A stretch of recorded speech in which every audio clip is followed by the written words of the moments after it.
যন্ত্রণা থেকে শেখো, তা থেকে বেরিয়ে যাবার পূর্বে। জীবন যুদ্ধের যন্ত্রণায় টিপে দিও না ফাস্ট ফরওয়ার্ড বাটন, বরং সেই যন্ত্রণাময় মুহূর্তগুলিতে ঈশ্বরকে জিজ্ঞাসা করো, আপনি আমায় কি শেখাতে চাইছেন? এর থেকে কি শিক্ষা আমায় দিতে চান? আপনি আমায় কি বোঝানোর চেষ্টা করতে চাইছেন? বিষয়গুলিকে সমস্যার তকমায় বেঁধে রেখো না।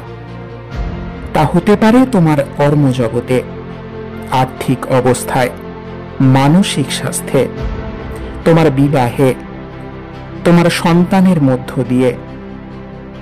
একটু ধীরে ধৈর্যের সাথে বিষয়গুলিকে পর্যবেক্ষণ করো এবং জিজ্ঞাসা করো, আপনি আমায় কি শেখাতে চাইছেন?